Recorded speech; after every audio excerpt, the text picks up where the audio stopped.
Clinic जाने से पहले मुझे भी बहुत डर लग रहा था कि कितना दर्द होगा, क्या कैसे डॉक्टर दांत निकालेंगे। एक तो फर्स्ट टाइम का एक्सपीरियंस भी था मुझे जब मेरे टूथ एक्सट्रैक्ट किए गए थे।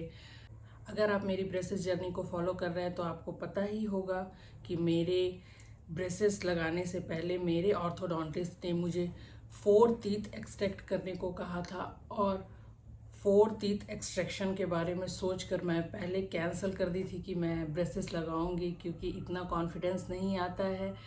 4 टीथ एक्सट्रैक्ट कर रहे हैं और वो भी हेल्दी टीथ।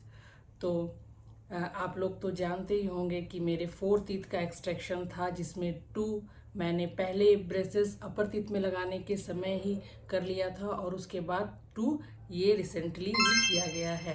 मुझे 4 टीथ इसलिए भी निकालने पड़ रहे थे क्योंकि मेरे मुंह में प्रॉपर स्पेस नहीं थी दांतों के लिए, और वो स्पेस बनाने के लिए ही मुझे 4 टीथ निकालने पड़े। बहुत केसेस में 1-2 निकलते हैं, किसी किसी केसेस में टीथ नहीं निकालने पड़ते हैं, लेकिन मेरे केस में मुझे 4 टीथ एक्सट्रैक्शन करवाना पड़ा, 4 दांतों की कुर्बानी देनी पड़ी।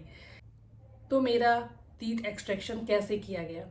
सबसे पहले मैं क्लिनिक जाती हूँ, तो एक्सट्रैक्शन के पहले थोड़ा देर वेट करना पड़ता है बाहर, क्योंकि वैसे मेरे क्लिनिक में उस समय ज़्यादा भीड़ नहीं थी। थोड़ा वेट, 5-10 मिनट के वेट के बाद मेरा नंबर आ गया। मुझे डर तो लग रहा था, मैं घर से पूरा प्रिपेयर होके गई थी।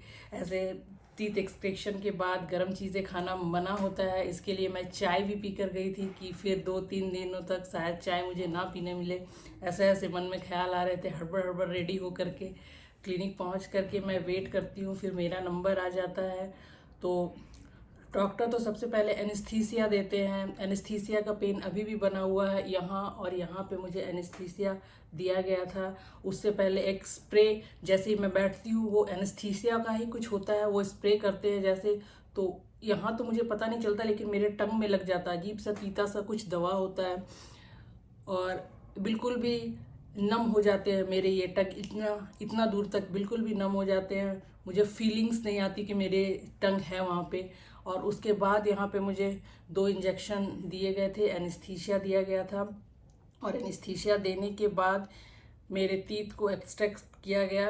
हिलना पड़ा थोड़ा मुझे। मैं सच बताऊं तो टीथ एक्सट्रैक्शन के समय मुझे पेन नहीं हुआ था। हाँ, मूवमेंट तो पता चलेंगे, वैसा पेन नहीं हो रहा था। मूवमेंट पता चल रहा था कि डॉक्टर टीथ को निकाल रहे हैं, कुछ उसके अंदर डाल रहे हैं ऐसे करके।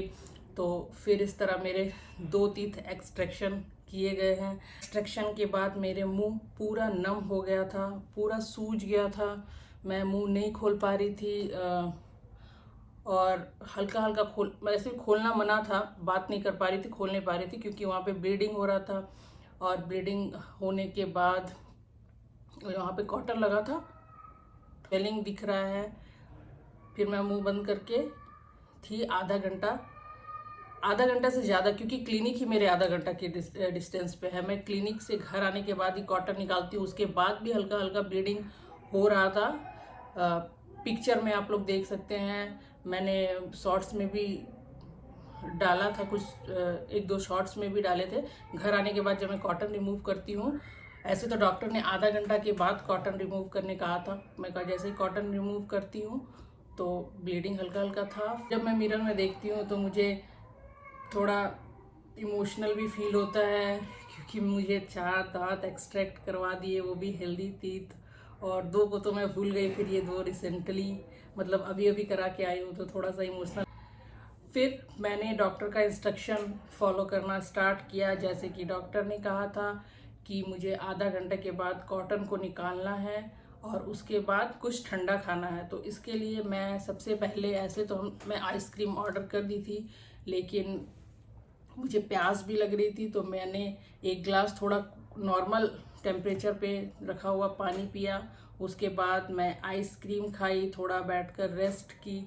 फिर ऐसे तो मतलब फिर दवाइयाँ लेनी थी। रेस्ट करने के बाद दवाइयाँ लेनी थी और मुझे पेन तो बिल्कुल भी नहीं हो रहा था क्योंकि एनेस्थीसिया दिया गया था। मेरे लास्ट टाइम भी ऐसा हुआ था कि पेन आने के बाद भी मुझे नहीं हुआ क्योंकि मेरे मेडिकेशन शुरू हो गए थे। मैं जब घर आई तो नाइट में मुझे दवाइयाँ लेनी थी, मैं दवाइयाँ लेती हूँ। तो 3 दिन 5 डेज का कोर्स होता है, डॉक्टर 3 डेज के लिए मुझे प्रिस्क्राइब करता है। अगर आपको पेन फील होता है तो आप 5 दिनों तक लीजिए। इतना 2 टाइम का मेडिसिन खा के मैं देखी 3 डेज ही इनफ था। मैं 3 डेज तक मेडिसिन खाई और बिल्कुल भी मतलब ठीक हो गया।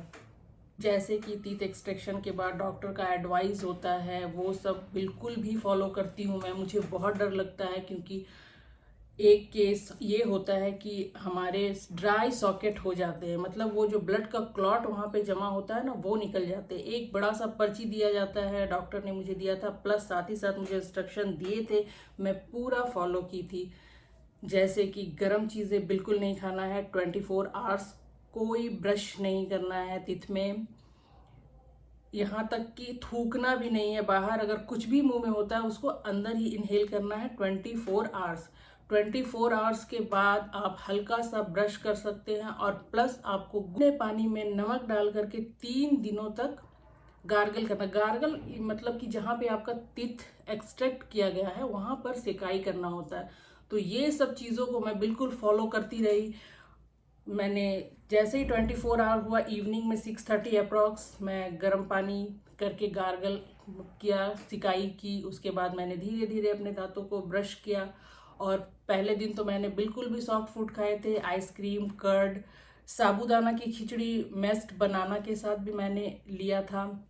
ये सब चीज़ें ही खा करके मैं ड्राई सॉकेट से बचना चाहती थी, मेरे केस खराब ना हो, मेरा ब्लड क्लॉट ना निकल जाए, हैवी एक्सरसाइज अवॉइड करना था, बहुत ज़्यादा ज़ोरों से सांस नहीं लेना था। ये सारे इंस्ट्रक्शंस डॉक्टर ने दिए थे और बस इतना ही इंस्ट्रक्शन था, मैं फॉलो की 3 दिनों तक। और 3 दिनों के बाद मुझे ना तो कोई पेन है, ना कोई ब्लीडिंग है, कोई प्रॉब्लम नहीं है। हाँ, क्रंची चीज़ों को अभी भी अवॉइड कर रही हूँ। एटलीस्ट 1 वीक तक मुझे बोला गया है कि कोई भी चीज़ वहाँ पे दबे ना जाए। आप देख सकते हैं अभी मेरा क्या कंडीशन है,